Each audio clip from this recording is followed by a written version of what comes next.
വരൂ ഭാഗ്യം പരീക്ഷിക്കൂ, എല്ലാരും വരൂ, ഭാഗ്യം പരീക്ഷിക്കൂ. എന്നാ വരിക. 1 കോടി ഇന്നാണ്, 1 കോടി ഇന്നാണ്, 1 കോടി, 1 കോടി ഇന്നാണ്, 1 കോടി, 1 കോടി, ഭാഗ്യം പരീക്ഷിക്കൂ.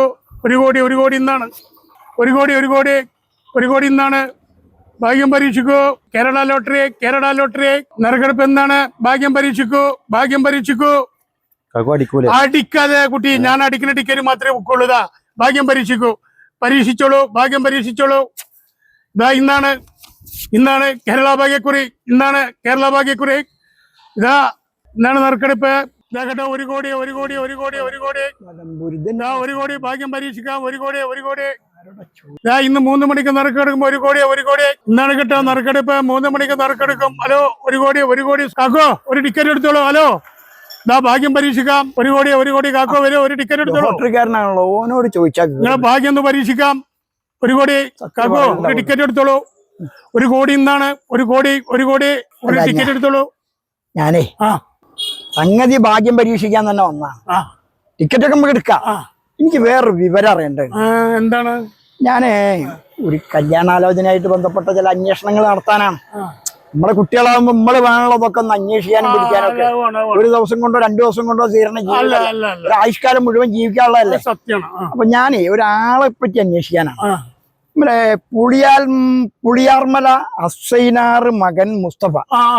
ഓനെ പറ്റി എന്താ വെച്ചാ അറിയാനുള്ളത്? നല്ല ചെക്കനാണ്, നല്ല ബെസ്റ്റ് കുട്ടിയാണ്. നമ്മക്കൊക്കെ അറിയണ കുട്ടിയല്ലേ, നമ്മളെ പരിസരത്തുള്ള കുട്ടിയാണ് അവനെ. നമ്മക്കൊക്കെ അറിയാം അവനെ കുറിച്ച്. എന്നോട് മാത്രം ചോദിക്കണ്ട, നിങ്ങൾ ആ ചായക്കടയിൽ പോയിട്ട് ഓലോട് കൂടി ഒന്ന് അഭിപ്രായം ചോദിച്ചാലേ നന്നായിരിക്കും. അത് വേണല്ലോ, ഉത്തരവാദപ്പെട്ട വല്യപ്പന്നുള്ള എനിക്ക് എല്ലാരോടും ചോദിക്കേണ്ടി വരും. 1 കോടി, 1 കോടി, 1 കോടി, 1 കോടി. അസ്സലാമലൈക്കും. ഞാനേ കുറച്ച് ദൂരത്തുനിന്നാ. ഞാനൊരു വിവരം അന്വേഷിക്കാൻ വേണ്ടി വന്നാ. ഞാനേ നമ്മളൊരു പേരക്കുട്ടിക്കുള്ള ഒരു കല്യാണാലോചനയാണ്. നമ്മള് മുതിർന്നവര് എന്നുള്ള എനിക്ക് നമ്മള് വേണല്ലോ അന്വേഷിച്ചൊക്കെ ശരിയാക്കാൻ. അപ്പോ ഇവിടെ അടുത്ത് താമസിക്കുന്ന കുടുംബം എന്ന് പറഞ്ഞിട്ടുണ്ടെങ്കിൽ പുളിയാർമല അസൈനാര് മകൻ മുസ്തഫ. പുളിയാർമല നമ്മുടെ മുസ്തഫ നമ്മുടെ പരിപാടിക്ക് നാട്ടുകാർക്ക് എല്ലാവർക്കും വളരെ നല്ല പൊതുപ്രവർത്തനത്തിലൊക്കെ നല്ല ഉഷാറാണ്. എവിടെ എന്ത് കഷ്ടകാലുണ്ടെങ്കിലും അവിടെ ഓടിയിട്ടു. അങ്ങനത്തെ ചോദിച്ചവരൊക്കെ നല്ല അഭിപ്രായം തന്നെയാ പറഞ്ഞത്. നല്ല അഭിപ്രായം പറയുള്ളൂ. നല്ല ചെക്കനാണ്. അതെന്താ പറയാ, നമ്മളൊരു പെൺകുട്ടീന്റെ കാര്യമായതുകൊണ്ടേ പിന്നെയും അന്വേഷിക്കണല്ലോ. അങ്ങനെയാണല്ലോ അതിന്റെ. തീർച്ചയായിട്ടും അന്വേഷിക്കണം. ഓന്റെ കാര്യത്തിൽ നമ്മൾ ഗ്യാരണ്ടി കേട്ടോ, എടുക്കണം. മനോ വാ. അല്ല സുന്നാക്ക, എന്താ ഇവിടെ കുത്തിരിക്കണ ചായ കുടിച്ചാൽ ഇന്ന് കച്ചവടമൊന്നുമില്ലേ? ഇന്ന് കച്ചവടമൊന്നുമില്ല. എന്റെ അയലോകത്തെ പുളിയാർമല ഇതിപ്പോ പുതിയ അറിയാത്ത ആള് ഇവിടെ അയൽവാസിയാണ്. തന്നെ. അതെ, ഞാൻ ആ പുളിയാർമല അസൈനാര മോൻ മുസ്തഫ ഇല്ലേ, നമ്മളെ അയലോക്കാണ്. ഓനെ പറ്റി ഒരു അഭിപ്രായം അന്വേഷിക്കാൻ വേണ്ടി വന്നാ. ഓ നല്ല ചേർക്കനല്ലേ. ഓനെ പറ്റി ഇവിടെ ആരോട് ചോദിച്ചു നോക്കി. ഓനെ ഒരു കുഴപ്പമില്ല, ഒരു ദുശീലങ്ങളൊന്നുമില്ല. അത് ധൈര്യമായിട്ട് ആലോചിച്ച് നോക്കി. ഞാനേ 10 പൊറാട്ട വാങ്ങണം. അപ്പൊ അതിന് പെരയില് വിരുന്നേരം പോകും. നിങ്ങള് ചോദിച്ചവരൊക്കെ നല്ല അഭിപ്രായം പറഞ്ഞു. ഞാൻ ഇനി ഏതായാലും എന്റെ പെരക്കാരത്തിനോടൊന്ന് വിളിച്ചു പറഞ്ഞാട്ടെ. അതാ പോണ ചേക്കം, അതാ പോണു.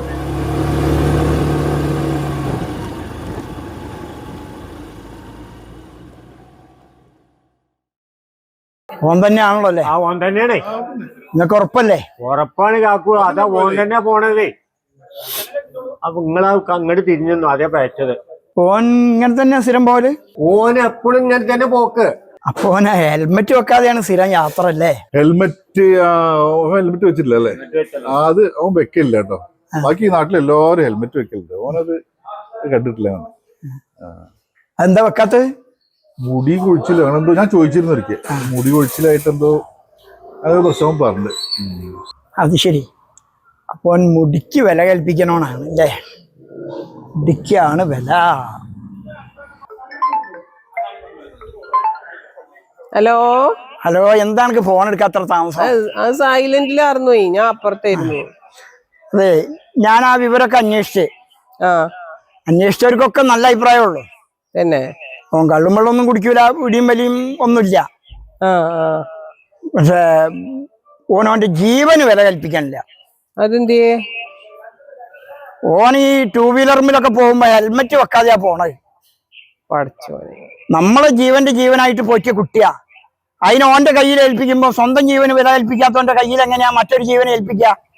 അതുകൊണ്ട് ഇനി ഇത് മുന്നോട്ട് പോകാൻ പറ്റില്ല, ഇവിടെ വെച്ചാണ് നിർത്തിക്കാളാ. ഒരു നല്ല കുടുംബവും നല്ല ചെക്കനൊക്കെയാണ് എന്നൊക്കെ അല്ലേ പറയുന്ന കേട്ടത്.